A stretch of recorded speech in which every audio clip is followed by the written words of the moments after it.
Assalamualaikum warahmatullahi wabarakatuh.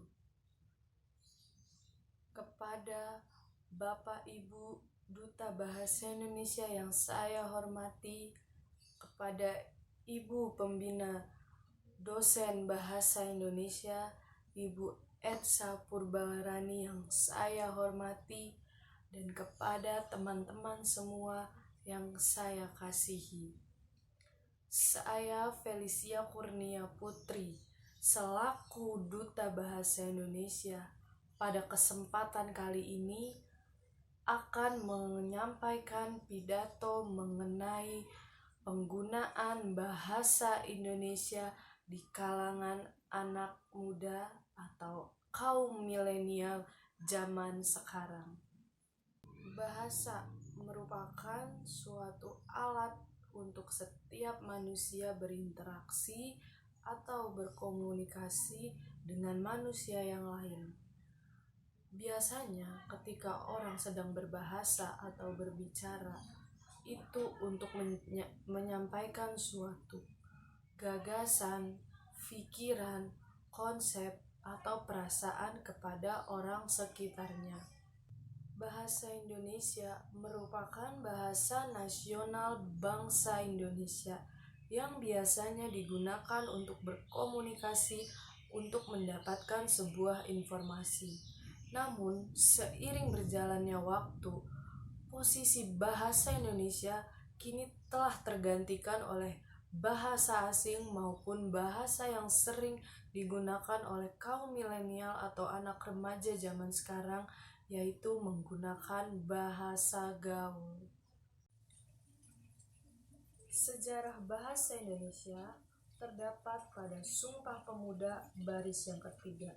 Di situ mengatakan, kami putra dan putri Indonesia menjunjung tinggi bahasa persatuan bahasa Indonesia. Sumpah Pemuda tersebut dirumuskan oleh pemuda pada zaman itu pada tanggal 28 Oktober 1928. Singkatnya, kita sebagai bangsa Indonesia, bagian dari bangsa Indonesia, pemuda-pemudi harus turut menjunjung tinggi bahasa persatuan kita, yaitu bahasa Indonesia, dengan menggunakan bahasa Indonesia yang baik dan benar dalam kehidupan sehari-hari. Itu merupakan tanggung jawab kita sebagai penerus bangsa ini untuk bisa melestarikan bahasa Indonesia nanti ke anak cucu kita tanpa ada. Tetapi hari-hari ini sering sekali kita menemukan tidak sedikit anak muda atau anak zaman sekarang ketika berkomunikasi, entah itu di media sosial, berkomunikasi dengan teman, atau bahkan berkomunikasi dengan orang tua, menggunakan bahasa gaul atau bahasa zaman sekarang. Cuman sedikit aja beberapa anak di Indonesia yang menggunakan bahasa daerah untuk percakapan sehari-hari. Sering kita temukan di daerah perkotaan, khususnya anak muda sudah mencampur bahasa Indonesia dengan bahasa asing. Salah satu contohnya adalah kata woles. Kata woles itu diambil dari kata slow bahasa Inggris yang dibalik.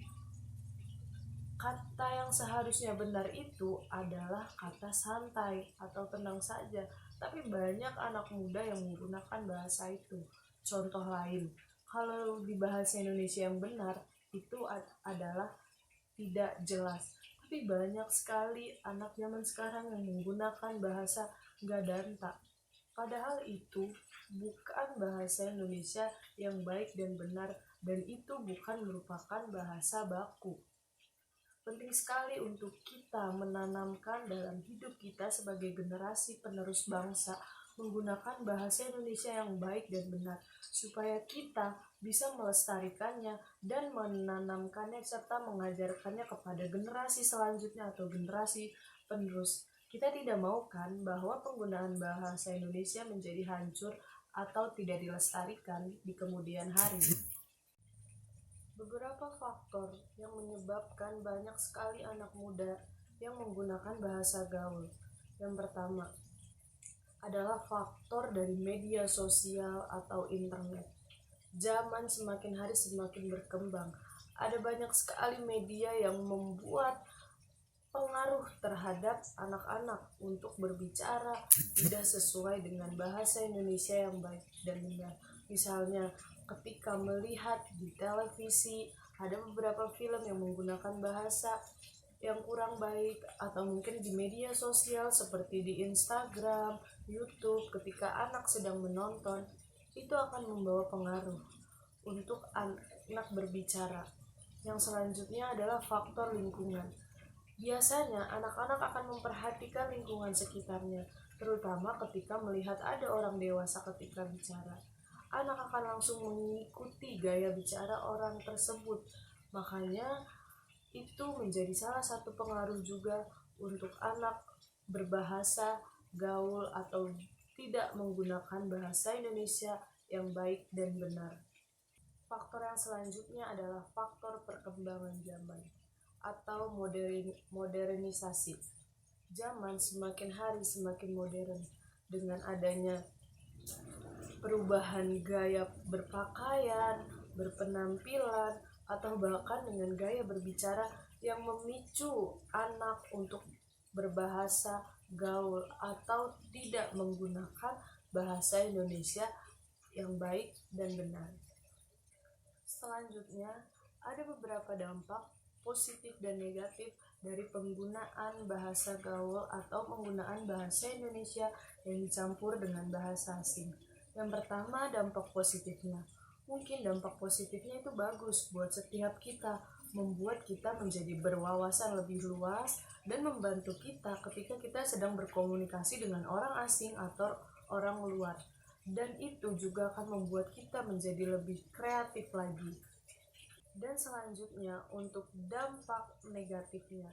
Dampak negatifnya adalah berkurangnya wawasan anak-anak muda tentang bahasa Indonesia yang baik dan benar, tentang bahasa baku yang baik dan benar. Padahal ketika kita di sekolah atau di tempat kerja atau di kampus kita, itu disarankan menggunakan bahasa Indonesia yang baik dan benar dan sopan. Cuman karena keterbiasaan anak-anak zaman sekarang yang mungkin menggunakan bahasa gaul yang entah itu disingkat-singkat atau menggunakan bahasa yang dicampur dengan bahasa lain atau bahasa yang kurang sopan, itu akan menyebabkan memudarnya penggunaan bahasa Indonesia yang baik dan benar untuk generasi anak muda zaman sekarang di Indonesia. Banyaknya kaum milenial zaman sekarang itu bisa menjadi sesuatu yang baik untuk bangsa kita. Kenapa? Karena dengan banyaknya anak-anak muda, jika mereka semua atau kita semua mau melestarikan bahasa Indonesia atau menggunakan bahasa Indonesia yang baik dan benar dalam kehidupan sehari-hari, itu akan membuat bahasa Indonesia dikenal oleh seluruh negara di dunia. Maka dari itu, kita sebagai anak muda generasi zaman sekarang sangat membawa pengaruh besar untuk masa depan nanti. Ayo kita sama-sama belajar menggunakan bahasa Indonesia dalam kehidupan sehari-hari, menggunakan bahasa Indonesia sebagai bahasa pemersatu dan melestarikan bahasa Indonesia menjadi bahasa nasional bangsa Indonesia. Sekian pidato dari saya, kurang lebihnya mohon maaf. Wassalamualaikum warahmatullahi wabarakatuh.